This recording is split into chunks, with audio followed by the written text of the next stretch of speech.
You're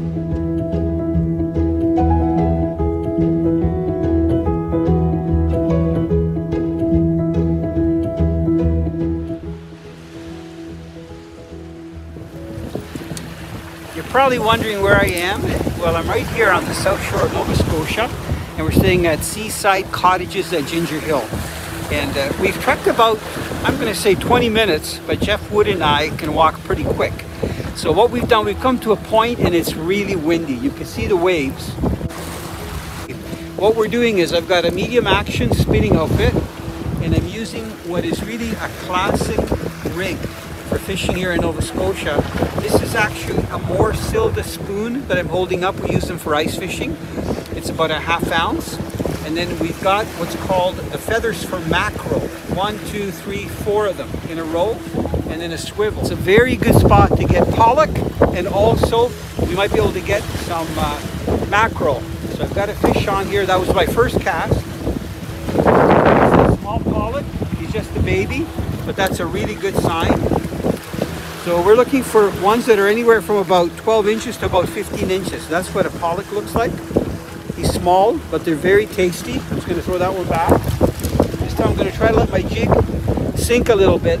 The challenge that we have here is that I'm casting into the wind, and I don't know that I want to go close to the bottom. That's where the pollock are, because I might get caught. So let's see if I can get some bigger size fish to come up. Let it sink, sink, sink. The scenery here is amazing. And Barb is coming. Oh, there. I've got one or more fish. This one feels a little bit bigger, or it could be a couple. I like the action on that rod tip.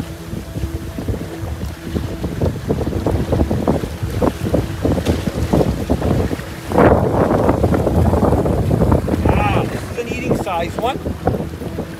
So the mackerel that we'll probably catch here will be probably about the same size.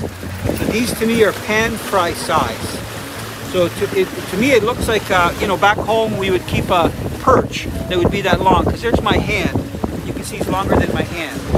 So we brought a bag. We didn't bring a pail because of the walk that we have to do, so I'm just going to drop them down in the water. So that one hit the spoon, so I'm going to let the spoon sink a little bit more this time. Hopefully it won't get stuck on bottom. I didn't bring any extra rigs, but you know, this is one of the things if you come to Nova Scotia, especially if you're fishing, staying on the south side, you can go out in a boat and go fishing, bottom fishing, but you can also take your rod, bring a bunch of jigs, vertical jigging spoons, or you can buy, most of the stores sell the feathers that you can add to the spoon and just fish anywhere, literally, you know, off the piers where the boats are. I think I just picked up some seaweed there, so I got to get that off. Or you can fish off the shorelines, wherever there's moving water. Right now we have a rising tide, and it's in the afternoon, so the sun is starting to go down. I just have to be careful because these rocks are very sharp, and I didn't bring, you know, really good footwear. But it's wonderful that I can get close to the water to fish.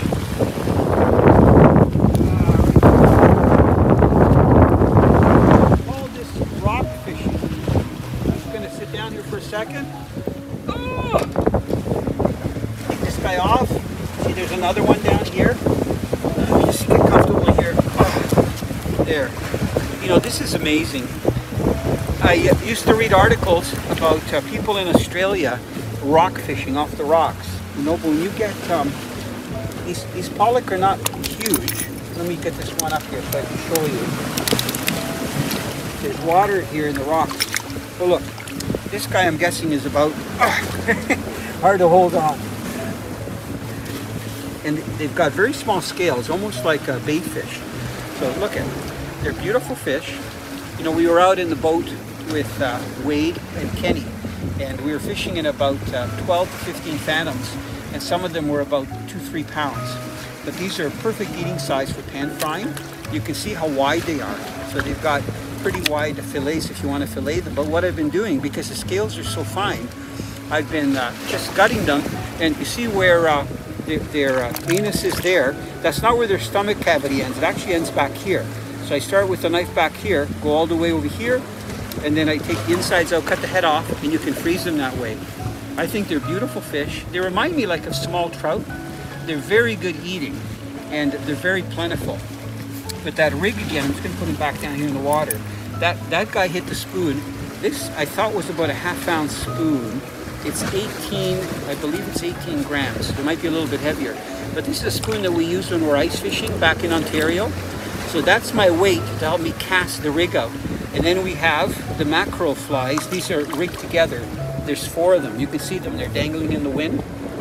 And I believe that this is about 40-pound test, and this is about 80-pound test. And the reason they do that is because if you're hauling the fish up, like I'm here on the rocks, or you're from a boat that's higher up off the water, you can grab the leader just below the swivel and lift them up. Because sometimes you get 3 or 4, and sometimes you get cod surprises. Now, I don't expect to get any codfish here, just to get pollock and maybe some mackerel. I'm surprised that we haven't gotten any mackerel, but it's really rough. But if you look here, look at the terrain.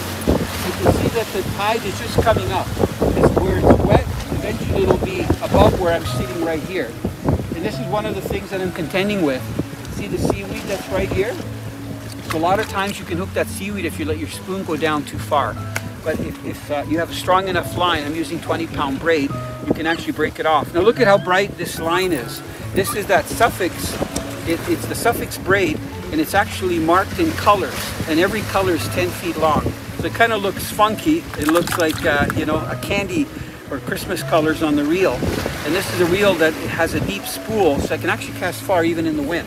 But I'll tell you what, coming here to Nova Scotia, this is one of the many things that you can experiment with. And I've got a feeling that anywhere where you can get from shore to deeper water, because there's a lot of shallow water and a lot of beautiful beaches, if you can get to a little bit deeper water, especially on a point where the tide makes currents around the point, you can get a variety of fish. So this is fun, and I'm going to keep at it because these are beautiful eating, and it's such a beautiful evening. We're probably going to see a really nice sunset.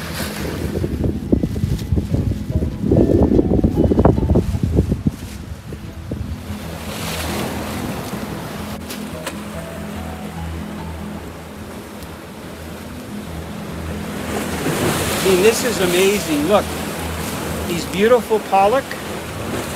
These are actually chunkier. And look at the rocks here. I'm trying to just keep my spoon in the water. I'm gonna, oh, I can see the fish. Oh no, get off the weed. I can see the fish coming up literally on the surface. Let me just see if I can get another one here on. Oh, they're hitting right on top. You know, what a nice way on a nice day to come here and get the fish that you need just casting off the rocks. Slide my finger under there. Look, isn't that a beautiful fish? Look at the scenery with the rocks in behind. How gorgeous, how thick and healthy the fish are. I'm telling you, this is an experience. If you can fish out here in Nova Scotia, you should come out. I'm gonna get another half a dozen and then we're gonna go back because I don't want to walk in the dark all the way back. We got I'm gonna say almost 2 kilometers to walk back. Catch you later, alligator.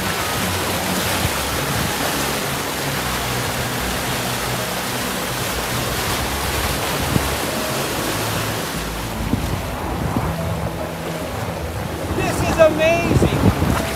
Everywhere I cast, I get fish. Look at this.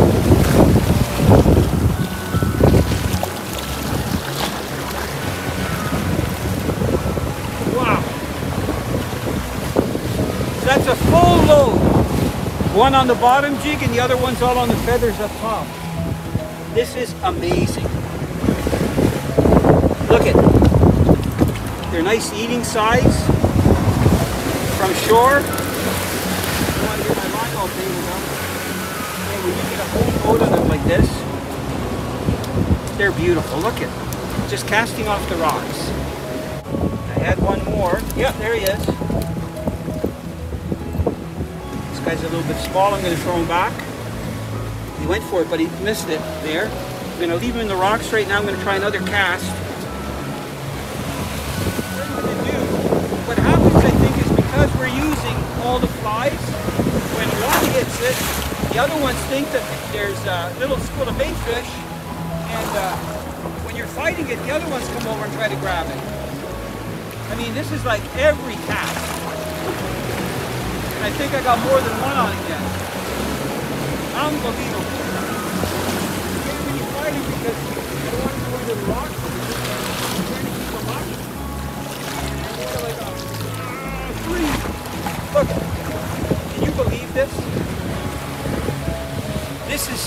fishing here on the south coast of Nova Scotia. Look at it. Getting all these fish. Beautiful. 1, 2. I think I'm going to take one more cast and I have all the fish that we need to eat, even for like 4 of us. Man, these are going to be done fresh. And you know what we have to go along with these? Some lobsters from Cottages right in Lockport. I cannot wait to have fresh pollock, these little guys, pan fried, and steam up some beautiful lobsters. And one of the lobster is 9.5 pounds. I'm talking go big or go home. Got more fish on here.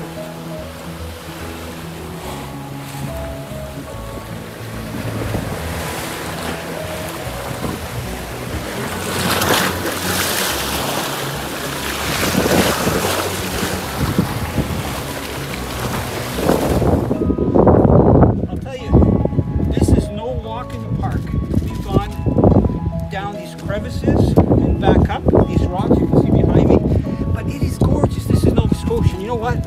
I have about 20 pounds of pollock in this bag, which makes for tougher walking. You know what? I can't wait till we get back, clean some of these fish up, all of them, and then do them up with the lobster. Can you believe that? I don't even think I need any bread. Just lobster and fresh pollock done in the frying pan. That's what it's all about here in Nova Scotia.